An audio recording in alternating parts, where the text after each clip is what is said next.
Welcome to Flooring Models Kit Review Time. Today we've got Bandai's latest release. This is the 1/12 scale Clone Trooper. So it's really nice that Bandai are doing a real mixture of all the different ones that are currently out at the moment. So obviously we've got the prequels, not my favourites if I'm honest, but obviously doing the Clone Troopers and the various things coming through. Then we've got the standard sort of Stormtroopers and everything else like that. And then we're getting the new generation from the latest films as well. So it's nice to see Bandai really going right across the entire spectrum of all the Star Wars kits. So usual thing.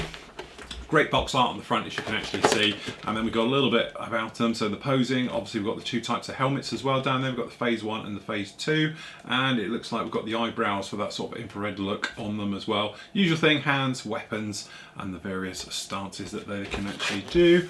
Okay, so having a look around a bit, your kit number for this one is 0207574. Okay, and a little bit round helm in like that. All right, so in the box, I'll let that one stand up. Oh, there we go. As you can see, usual thing, nicely packaged and everything else. So, first off, we'll have a quick look through the instructions. So actually you can probably bring the camera in just a little bit tighter. There we go. So, usual thing there, the long-winded sheets. Okay, so we're starting over at number 1, usual bits and pieces, little bit of things about obviously cutting out the parts, various things like that. Picking out which particular ones you're going to be doing, obviously in helmets, and that will come a little bit later, alright. Usual things, to be honest, they all sort of go together the same. It tends to be different things. So it is working that upper torso with the actual shoulder joints and the sort of the midriff one and the head one and everything else going through like that. So we got the sort of, you know, that middle section, all the bits in, chest plates going together as you can imagine, and then just through. So really, if you've ever built any of the troopers before, you'll know all of this. It is exactly the same as all their figures go together. So usual thing, working your way down through the hips, all the different bits and pieces. Somebody asked me about this on one of the shows recently. This is for the back plate. You can actually have them with a back stand that goes in them. So if you wanted to pose them sort of jumping and things like that, but yes, it is a optional extra that you'll have to get, probably direct out of Bandai in Japan as well. Okay, so have a look obviously on eBay, your usual areas, but they don't seem to be around in the UK. Anyway, that's the actual underside itself, right the way through the hip section, dropping the torso down onto it. And then we're working onto the legs, so just making sure you get these poly caps, the right ones in the right place. They do save a lot of messing around, and make sure you've got the right ones for the left and right, because they do tend to be slightly different as well, okay? Right the way through, and then obviously working down to the ankle joints, things like that, putting those in to the ankles, to the legs, up into the hip joints, and then repeating for the other side, as you might imagine, and then it's actually a case of just clipping those together. Then the arms are going on. Usual things with those, exactly the same type of joints with the actual elbow joint and the wrists and everything else, and then your hands going in. Obviously multiple hands you can use depending for what actually you're going to be doing with him, i.e. what weapon he's going to be carrying, what pose he's in, and things like that. So all of those going on there, repeating, and then the arms can be fitted together. Then you've actually got the weapon fit, so you've got obviously the heavy blaster and the actual light blaster right the way through. Again, picking your hand grip which fits that particular weapon.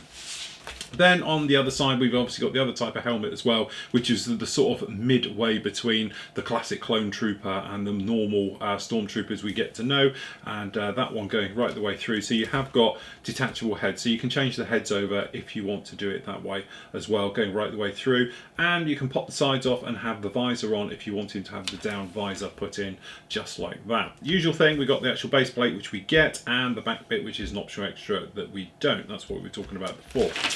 The actual last bits down there, obviously we're talking about the head, the weapons fit and everything else, and then we've actually got the decals or the actual stickers, whichever way you want to do this one, going right the way through. So there's the different types of helmets you've got there, and we've got the DC-15, okay, big blaster, and the mini version as well, the short range version, and then obviously there he is all done. There's only a couple of decals or stickers to pop around on all of these. Usual thing, you'll get both types, whichever way you want to do it. Again, he's a smart looking trooper, really like this one. To be honest, I prefer the phase 2 helmet, if I'm honest, but that's because I prefer the more classic trooper look, shall we say, as we can see down there on here.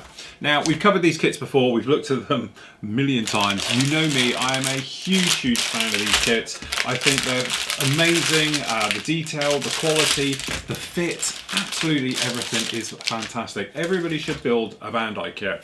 So there's a couple of things just to recap if you haven't seen them before. Obviously is their multi-injection paint color system. So it's one sprue, but as you can notice here, we've actually got three colors down on here. So we've got the black, the gray, and the white. Pretty common with all the Bandai stuff to actually be seen like this. Okay, so starting up here, we've actually got the soles of the feet, or the boots I should say, and then over here we got the black parts. Now the black parts tend to be the inward parts, the undersuit if you like, that the armour all clips onto. So usual things right the way through, and I did say 4, and I said 4 for a reason. This part here, it's actually smoked clear plastic. Okay, so that's for the actual lenses, for the eyepieces and things like that. Then we've got the white, which again is beautiful. It doesn't even need painting. It's such a solid white that seems to be accurate. What I tend to do with painting and weathering, have a look at my Stormtrooper build, it's on the site, it's also on YouTube, things like that, is I usually give a satin finish over the top, and then if you want to weather, you can do it very easily with washes, and because it's a satin effect, it gives it something to stick to.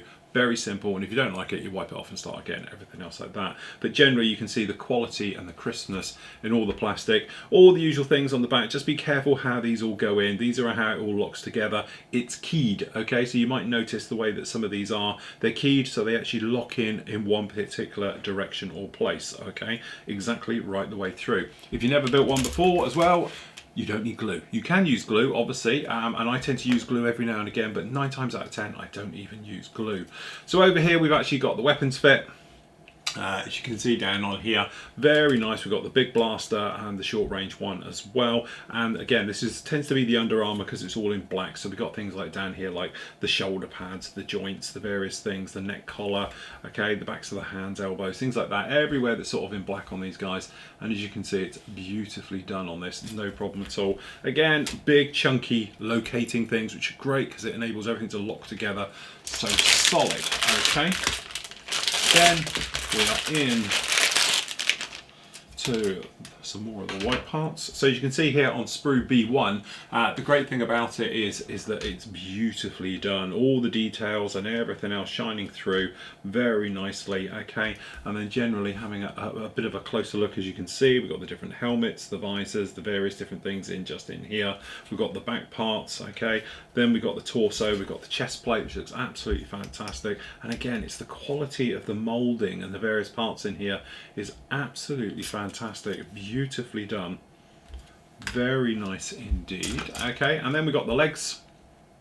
So as you can see down here, we've got the leg plates, the shin plates, the thighs, okay, and then obviously we've got the arms, upper arms, we've got the shoulders, we've got the shoes or the boots just down in here like this, and then various collars and that go around the ankles and around the knees, and the various parts just down here at the bottom. Absolutely beautiful. The great thing about these kits is, again, if you've got kids in the family or you want to get the youngsters involved, these kits are just something that everybody can put together very easily and have fun with, okay? So down on here, this is a funny old sprue. This is the rubber sprue. It's not rubber, it's harder than rubber, but this is what everything and how you be able to manipulate your trooper. Okay, so basically it's a PFC plastic. It's pretty tough, but it is flexible, which enables everything to grip. So you've got the sort of, you know, ball and socket joints and everything else, how it all goes together. So a lot of this stuff makes it and manipulates it to be able to good. So we've got like the wrist areas up here and how everything plugs in, the neck area and all those areas, okay? But as you can see, big old cups down here. This is where the ball and socket joints go in for the hips and things like that. So again, really nice to see. The standard black bases, which to be honest at the time I thought were naff, but now I've got a few of them and I've actually locked them together by using this little guy down here. It's like a teeth key you can put in. You can make up quite a large base with them and then they all stand in there, okay? And I think it just really, really helps. Just like that. Past to what that is, okay? We do get these guys. Now I've got the other one here somewhere.